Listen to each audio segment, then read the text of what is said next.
Mari kita akan membaca Alkitab kita yang tertulis dalam Imamat 26. Imamat 26. Ya. Oh, belum. Imamat 26 boleh diklik.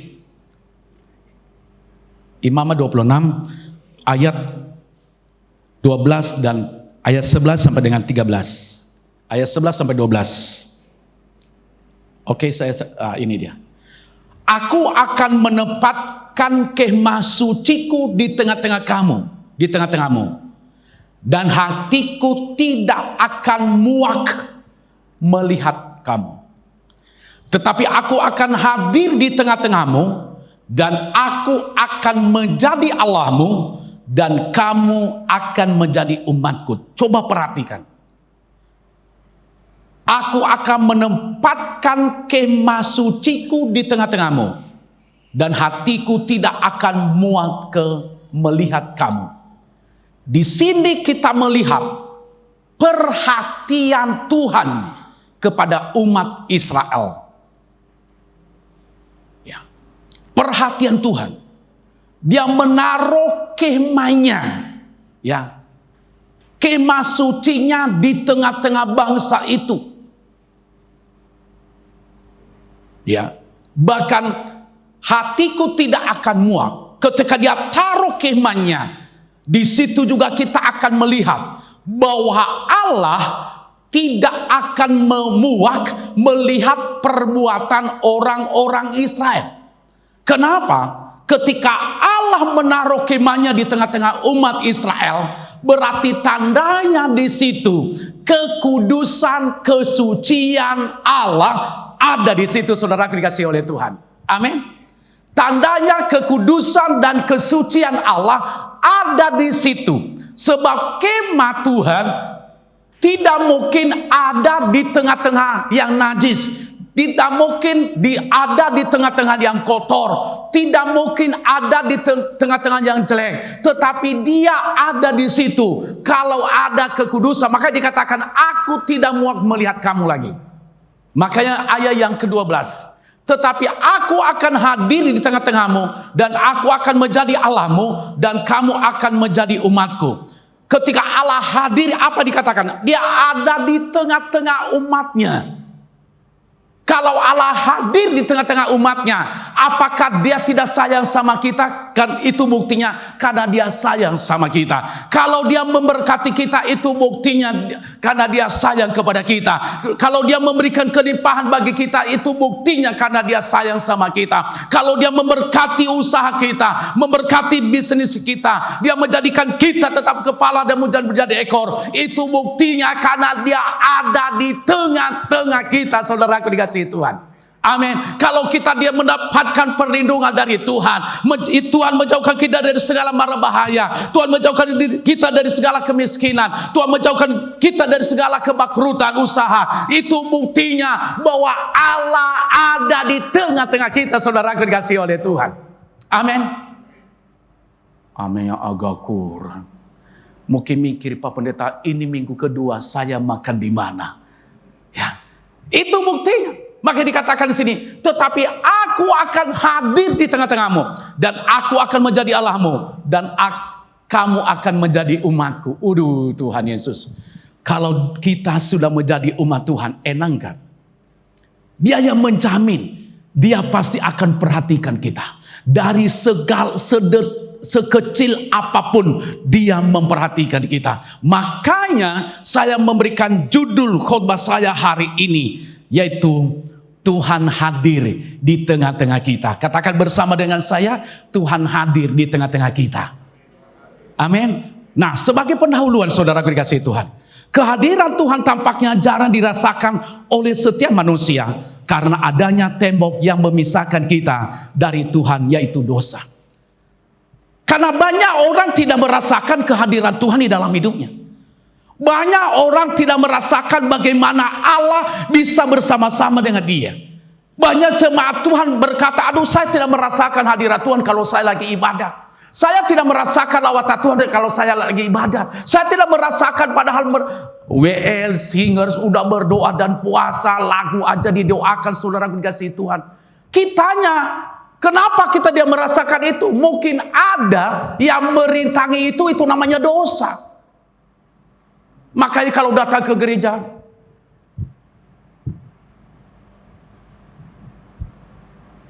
ya itu kan, gayanya gitu kan. Kenapa? Ya mungkin ada yang merintangin. Mungkin tadi dalam perjalanan baru berantem sama suami istri, makanya gak merasakan hadirat Tuhan. Tetapi hari ini saya sangat percaya Tuhan hadir di tengah-tengah kita. Kita rasakan lawatan Tuhan, saudaraku dikasih Tuhan. Amin. Yang menjadi pertanyaan bagi kita, saudaraku dikasih Tuhan. Nah, yang menjadi pertanyaan, Tuhan hadir di hidup kita untuk apa? Yang pertama, memulihkan hidup kita dari segala kerusakan. Katakan bersama dengan saya, memulihkan hidup saya dari segala kerusakan. Dunia ini sudah rusak. Dan mulai dari Hawa, manusia jatuh di dalam dosa. Dan dilanjutkan, saudaraku yang kasih Tuhan, dunia ini sudah rusak. Bahkan manusia juga sudah rusak. Ketika Hawa jatuh di dalam dosa, natur dosa itu sudah ada di dalam kehidupan manusia. Atau benih dosa itu sudah ada. Tetapi ketika Allah ada di tengah-tengah kita, ketika Allah hadir bersama dengan kita, ketika Allah hadir dalam rumah tangga kita, ketika Allah hadir dalam perusahaan kita, ketika Allah hadir dalam pekerjaan kita, ketika Allah hadir dalam bisnis kita, ketika Allah hadir dalam sekolah anak-anak muda, ketika Allah hadir dalam berpacaran anak-anak muda, apa yang akan terjadi? Yang rusak itu akan dibetulkan kembali. Yang rusak itu akan menjadi lebih baik lagi. Kenapa? Karena Allah hadir di situ, saudaraku dikasih Tuhan. Makanya dalam rumah tangga kita setiap pribadi, izinkan Tuhan tetap hadir, saudaraku dikasih Tuhan. Bahkan dalam membentuk rumah tangga, dalam membina rumah tangga, sampai kakek nenek saudaraku dikasih Tuhan, izinkan Tuhan hadir di dalamnya. Kenapa? Kalau ketika dia hadir, dia akan pulihkan segala-galanya, saudaraku dikasih Tuhan. Katakan bersama dengan saya, dia memulihkan yang sudah rusak. Walaupun hubungan suami istri kalau sudah retak, mungkin suami sudah kembali ke rumah orang tuanya, sampai dia nyanyi begini, pulangkan saja aku pada ibuku dan ayahku. Tetapi ada hadir Allah di tengah-tengah rumah tangga itu, yang sudah retak itu dipulihkan kembali. Amin. Yang sudah rusak itu dipulihkan kembali. Mungkin juga begitu juga dengan sesama. Ketika Allah hadir di situ, mungkin sudah tidak ngomong antara satu dengan yang lain. Yang sudah rusak hubungan orang tua dengan anak, hubungan orang tua, hubungan menantu dengan mertua. Ketika Allah hadir di situ, hubungan yang sudah rusak itu dipulihkan kembali, saudaraku dikasih oleh Tuhan. Gak ada amin, oh Tuhan Yesus. Gimana gua amin, Pak Pendeta, gua lagi sakit hati sama mertua gua. Benar gak? Dia pulihkan kembali. Kenapa? Allah hadir. Enak banget gak? Memulihkan hidup kita dari segala kerusakan. Bahkan Allah sendiri hadir. Saudaraku dikasih Tuhan, menurut para ahli-ahli teolog, Allah sebelum Yesus datang, hampir 400 tahun Allah tidak pernah berbicara kepada manusia. Tetapi saudaraku dikasih oleh Tuhan, dia kirimlah, dia pulihkan hubungan kita dengan Tuhan lewat apa? Yesus Kristus. Yesus datang ke dalam dunia ini untuk memulihkan hubungan kita dengan Bapa. Dan apa yang terjadi? Buktinya hari ini bisa kita langsung berbicara dengan Bapa, saudaraku dikasih Tuhan. Kenapa? Karena ada orang yang berkorban di dalamnya. Ada orang yang memulihkan hubungan kita, yaitu Yesus sendiri. Melalui apa? Melalui pengorbanannya. Bukan pengorbanan dengan waktu, bukan pengorbanan dengan uang, bukan pengorbanan dengan harta, bukan pengorbanan saudaraku dihina, bukan pengorbanan, tapi pengorbanan melalui darah Yesus Kristus itu, yaitu dia mengorbankan segala-galanya. Dia mempertaruhkan nyawanya. Tujuannya adalah supaya saya dan saudara dipulihkan hubungan kita dengan Bapa. Aduh Tuhan Yesus, kenapa?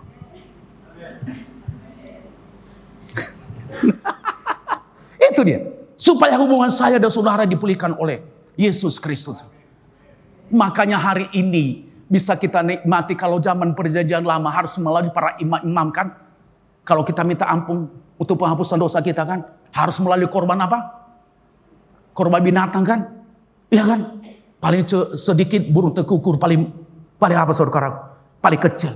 Tetapi lewat Yesus Kristus, Dia pulihkan kita dari kerusakan itu. Sehingga Yesus melepaskan kita dari apa? Dari segala kutuk kemiskinan. Yesus melepaskan kita dari kutuk penyakit. Yesus melepaskan kita semuanya dari kutuk kemiskinan, saudaraku dikasihi Tuhan, melalui pengorbanannya. Itulah kalau Allah hadir di tengah-tengah kita. Amin, saudaraku dikasihi Tuhan. Makanya hari ini, mari kita sungguh-sungguh kepada Tuhan. Amin. Hadirkan Tuhan dalam rumah tanggamu. Hadirkan Tuhan dalam bisnismu. Hadirkan Tuhan dalam segala aktivitas kita. Saya percaya kita akan menikmati pemulihan dari Tuhan. Yang kedua yang saya sampaikan kepada kita, Tuhan hadir di hidup kita untuk apa? Untuk memberikan kita kelimpahan. Katakan bersama dengan saya, memberikan kita kelimpahan. Saudaraku dikasihi Tuhan, kalau Tuhan hadir dalam hidup kita, dalam rumah tangga kita, Dia akan memberikan kelimpahan. Karena Allah tidak menghendaki kita berkekurangan. Katakan bersama dengan saya, Tuhan tidak menghendaki saya berkekurangan. Mungkin orang berkata, teologi kemakmuran. Ada nggak saya doakan hari ini yang hadir? Ada yang mau miskin, ya biar saya doain. Nggak ada kan? Nggak kan? Nggak kan?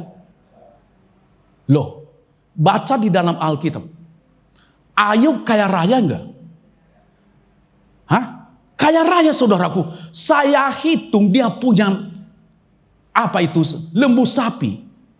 Taruhlah 3.000 pasang. Berarti 6.000 ekor. Iya ya.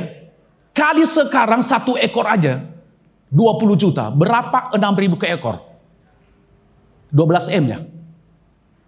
6.000 ekor. 12 M. 120 juta. Berapa? 12 M. Kaya atau tidak? Belum lagi kambing domba loh, saudaraku dikasihi Tuhan. Belum lagi kambing domba loh. Ketika dia menerima pemulihan dari Tuhan, dia menjadi orang yang kaya raya bahwa saat itu. Makanya kalau orang berkata, itu kan teologi kemakmuran. Loh, firman Tuhan loh yang ngomong. Ayub aja 3.000 ekor dipulihkan, saudara dikasih Tuhan. 2 kali lipat dari yang sebelumnya. Loh, kekayaan kita aja sekarang belum tentu 12 miliar kan?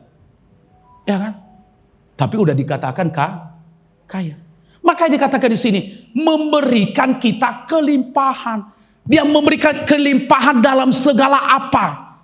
Kelimpahan sukacita, kelimpahan damai sejahtera, kelimpahan ketenangan, kelimpahan apa saudaraku, ketentraman hubungan suami istri, kelimpahan apa saudaraku, kesehatan.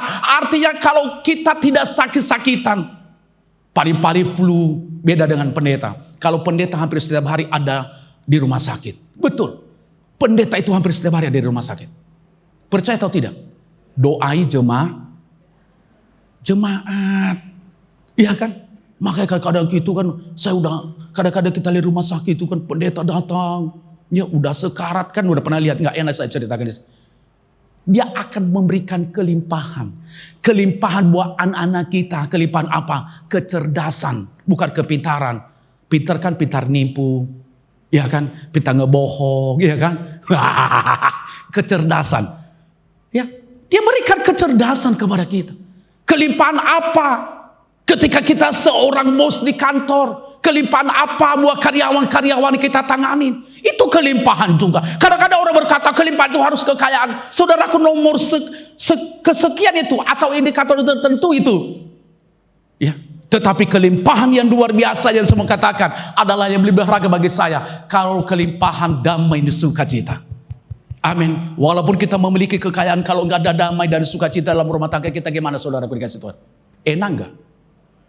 Rasanya gimana? Gimana? Rasanya kongkong. Rasanya gak ada. Kemakan apa kita paku. Tetapi kelimpahan ada jaminan Tuhan dalam hidup kita. Kita harus nikmati itu.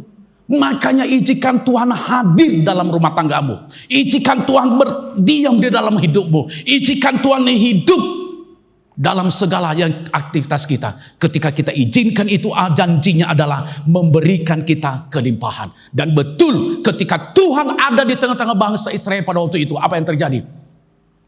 Mereka berkekurangan enggak? Dalam perjalanan dari Mesir sampai ke tanah Kanaan, ada yang berkekurangan enggak? Enggak ada. Siang hari Tuhan berikan apa?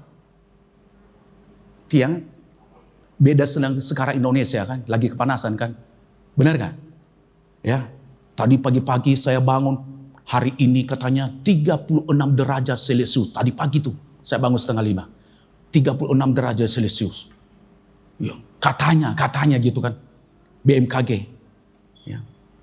Nah, itu beda. Tetapi dia berikan kepada bangsa Israel tiang awan. Malam hari tiang api. Apakah mereka kepanasan? Kedinginan? Enggak. Malah di padang gurun anginnya, ya Tuhan Yesus, pasti arahnya kalau saudara ada berkat sekali seumur hiduplah ke tanah perjanjian, lewat Mesir. Nanti badainya itu begini, bergelombang. Badai apa? Pasir itu. Kita lihat langsung. Gimana? Tetapi mereka tidak kedinginan. Itu bukti bahwa Allah hadir di tengah-tengah mereka. Tuhan melindungi mereka. Dia berikan kelimpahan kepada mereka. Apa yang mereka butuhkan? Apakah mereka berkekurangan? Pakaian mereka berapa 40 tahun aja kasut di kaki mereka nggak ada yang rusak, saudaraku dikasih Tuhan. Kenapa? Karena Allah hadir di situ. Berarti di situ saya mau lihat, di situ bukti pemeliharaan Allah. Dia membebaskan bangsanya dari segala kerusakan apapun. Begitu juga akan terjadi buat saya dan saudara hari ini. Kalau kita izinkan Tuhan hadir dalam rumah tangga kita, hadir dalam hidup kita, Dia akan melindungi kita, akan melepaskan kita dari segala kerusakan apapun. Amin, saudaraku dikasih Tuhan. Dia akan melepaskan saudara dari segala kerugian. Kalau Allah hadir di perusahaanmu. Amin. Amin nih Pak. Amin. Amin. Makanya aktif. Dan saya melihat ketika Allah hadir di rumah Obed-Edom. Di situ ada mezbah Tuhan. Luar biasa diberkati oleh Tuhan.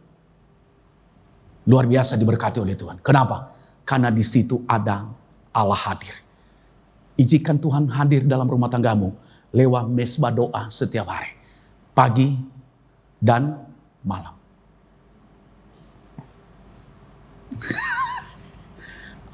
Agak kurang jawabannya ini. Agak kurang jawabannya. Saya nggak tahu.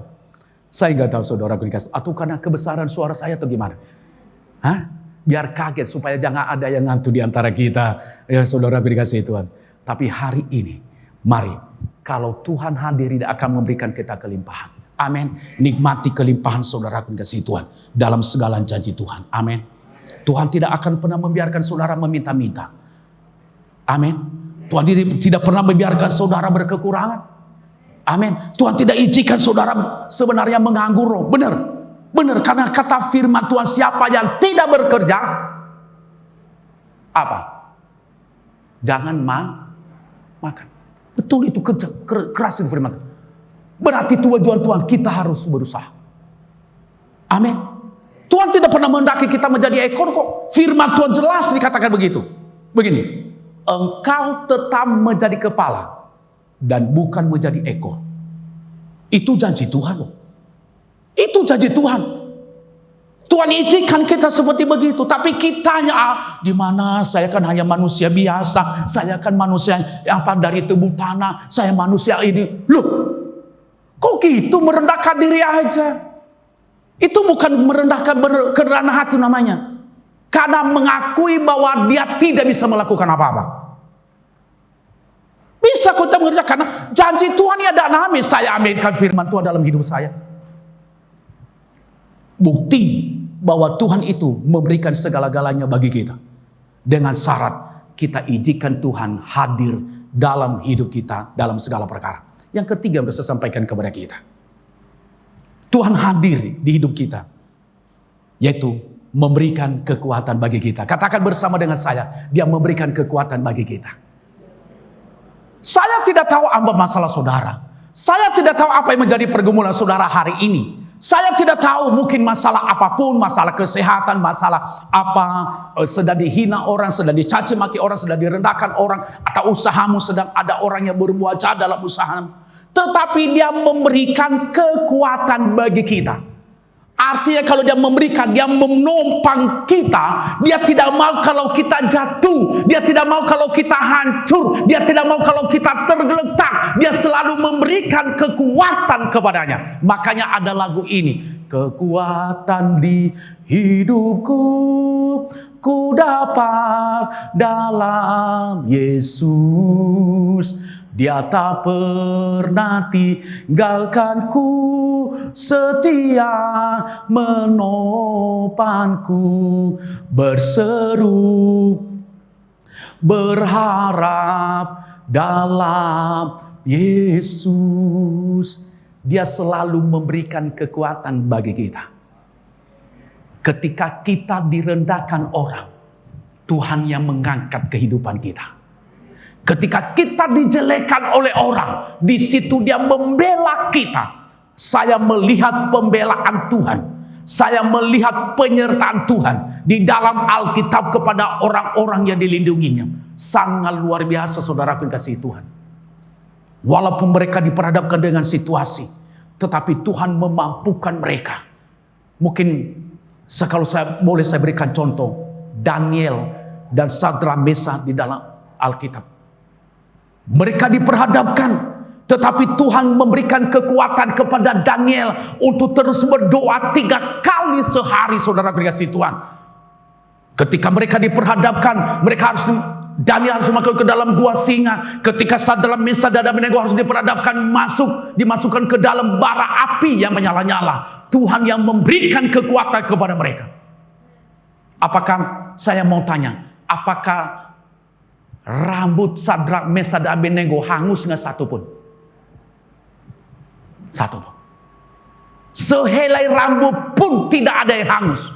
Baju mereka nggak ada yang hangus. Sepatu mereka nggak ada.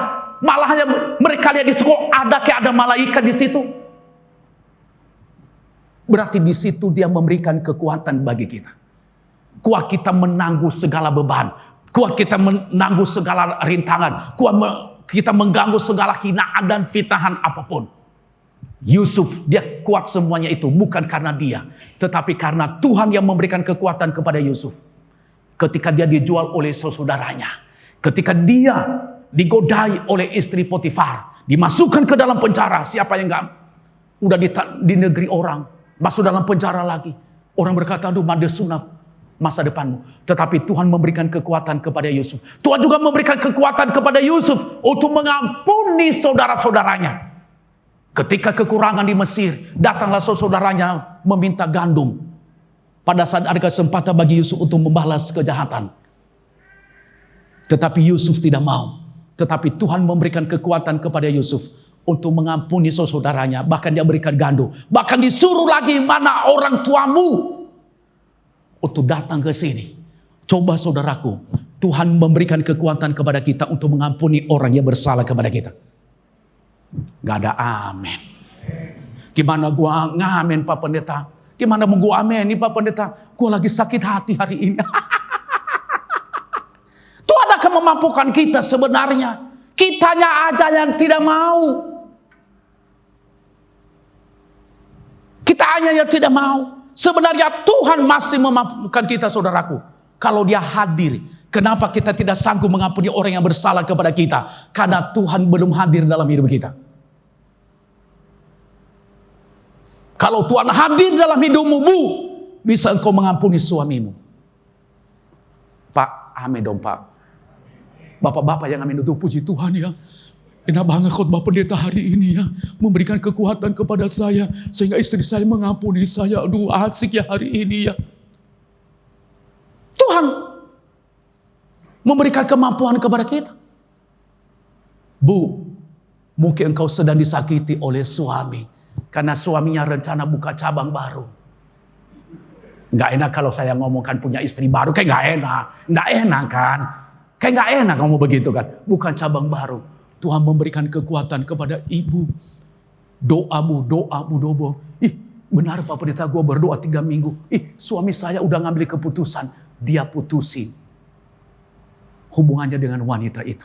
Nggak jadi buka cabang, tutup katanya nggak ada dana lagi buka cabang. Loh iya loh, bisa terjadi begitu. Daripada ibu nangis, kenapa suami saya tinggal di sini? Nangis di hadapan Tuhan, Tuhan akan memberikan kekuatan kepadamu. Amin, saudaraku dikasihi Tuhan. Amin. Amin. Gak usah mikirin pileknya. Gak usah mikirin pilpres 2024. Udah ada di hati Tuhan menjadi presiden Indonesia. Udah, mikirin aja gimana Tuhan memberikan kekuatan kepadaku. Gimana Tuhan melawatku. Gimana Tuhan hadir. Makanya izinkan Tuhan hadir dalam hidupmu. Saya percaya Tuhan akan memberikan kekuatan kepada kita. Amin, berikan tepuk tangan dong. Haleluya. Nah, saudaraku dikasihi Tuhan, mari kita belajar dan belajar.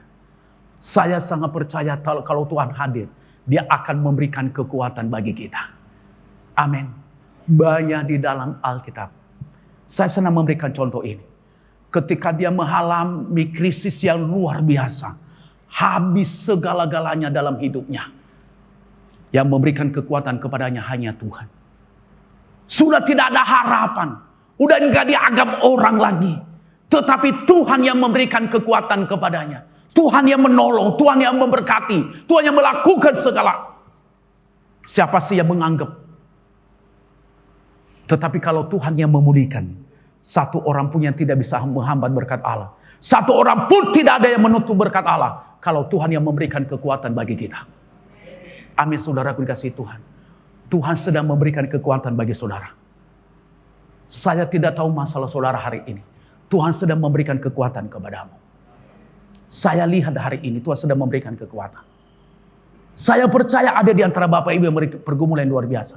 Tapi saya lihat hari ini Tuhan sedang memberikan kekuatan kepadamu. Dengan syarat hadirkan Tuhan dalam hidupmu. Amin, saudaraku dikasihi Tuhan. Yang keempat yang perlu saya sampaikan kepada kita. Tuhan hadir di hidup kita untuk apa?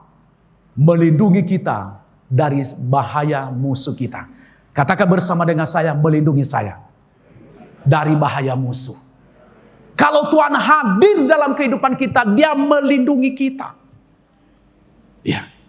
Saya katakan tadi seperti bangsa Israel, siang hari dalam panas terik Dia dilindungi bangsa itu apa? Dengan apa? Tiang awan. Malam hari Dia dilindungi bangsa itu dengan apa? Dengan apa? Tiang api. Begitu juga kita. Tuhan akan melindungi kita. Dengan apa? Dia melindungi kita dengan kasih-Nya. Dia melindungi kita, makanya harus ada firman Tuhan. Kita jadikan firman Tuhan itu sebagai perisai dalam hidup kita. Ya. Makanya dalam kitab Efesus, ya dikatakan begini. Berkat pegangkan kebenaran, berkasutkan kerelaan memberitakan Injil damai sejahtera. Ya. Pedan rohnya itu firman Allah. Harus ada firman Allah. Itu yang akan melindungi kita dari bara bahaya. Ketika ada firman Tuhan di dalam hidup kita. Itu seperti perisai, saudaraku dikasihi Tuhan. Seperti perisai. Ya jangan jauh-jauh lah perisai. Takut kita bingung kan. Gak pernah kita lihat perisai ya. Gak pernah ya. Kalau kami orang Nias ada perisainya. Ya, kalau kami orang Nias ada perisai khusus. Tapi sekarang ini saya berikan, pernah tahu nggak tameng yang dipakai kalau ada demo-demo? Nah, itu seperti begitu. Nah, kalau ada firman Tuhan dalam hidup kita, itulah seperti tameng itu seperti perisai melindungi kita. Dia mengganggu pikiran kita, nggak bisa. Kenapa? Ada firman Tuhan dalam pikiran kita, ya kan? Dia dari depan nggak bisa kena. Kenapa? Ada firman Tuhan dari hati kita. Ada firman Tuhan. Makanya kata firman Tuhan, jagalah hatimu dengan segala kewaspadaan, karena dari situ terpancar kehidupan. Nah, bagaimana kita bisa kuat dari bahaya itu kalau nggak ada firman Tuhan di dalam hidup kita? Baca firman Tuhan aja belum tentu Saya mau tanya, ada nggak yang pernah baca firman Tuhan dari Kejadian sampai Wahyu? Sudah selesai, ada nggak?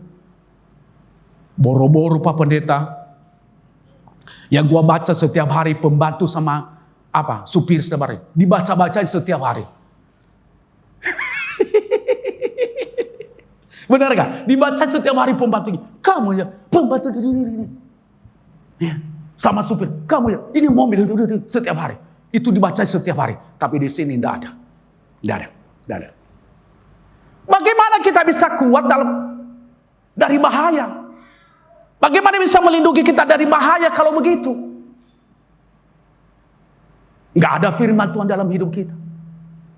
Ketika kita sakit, maka kata firman Tuhan, hati yang gembira adalah obat yang manjur, tetapi semangat yang patah mengerikan tulang. Bagaimana kita tahu? Saya bergembira, nanti dibilang orang gila ya. Bergembira terus, enggak. Hati kita gembira. Kata firman Tuhan menjadi obat yang manjur. Dan menurut penelitian itu, saudaraku dikasihi Tuhan, kalau orang bersuka cita setiap hari, bisa dia menyelesaikan masalahnya hampir 70%. Betul.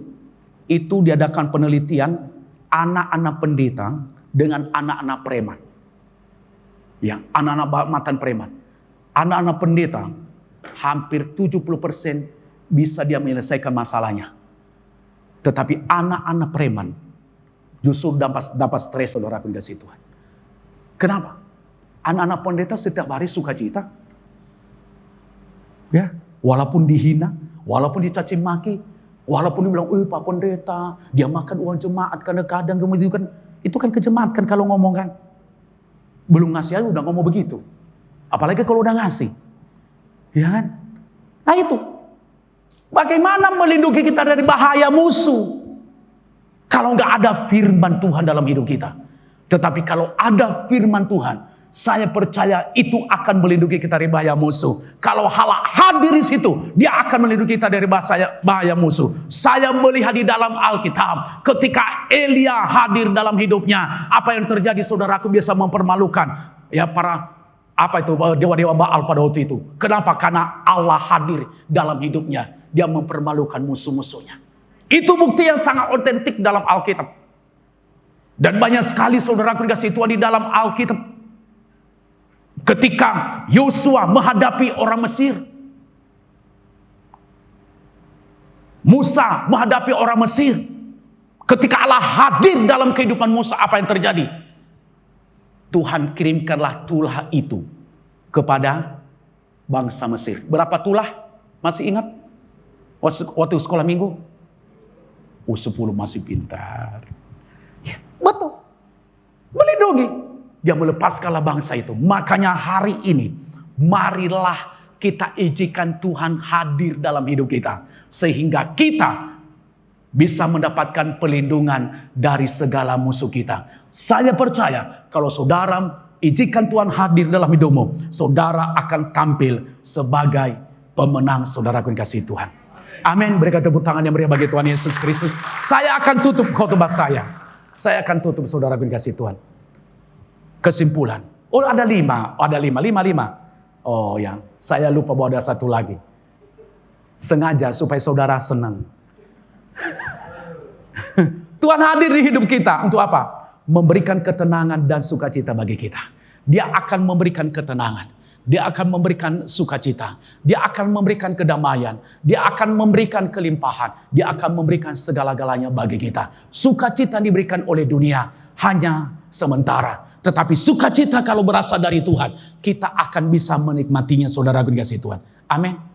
Sukacita dari Tuhan tidak bisa diambil oleh siapa-siapapun. Bahkan kita sampai bawa kepada kekekalan. Amin. Jangan diapa dulu biar difoto. Siapa tahu ada yang mau. Ya bisa kan khotbah di kantor kan. Oke, sebagai kesimpulan. Kehadiran Tuhan dalam hidup kita membuat kita hidup, kita lebih kuat dan selalu bersukacita. Karena itu, percayalah kepada Tuhan dan selalu berharap kepada Tuhan. Sukses saudara, Tuhan Yesus memberkati. Mari kita bangkit berdiri bersama-sama.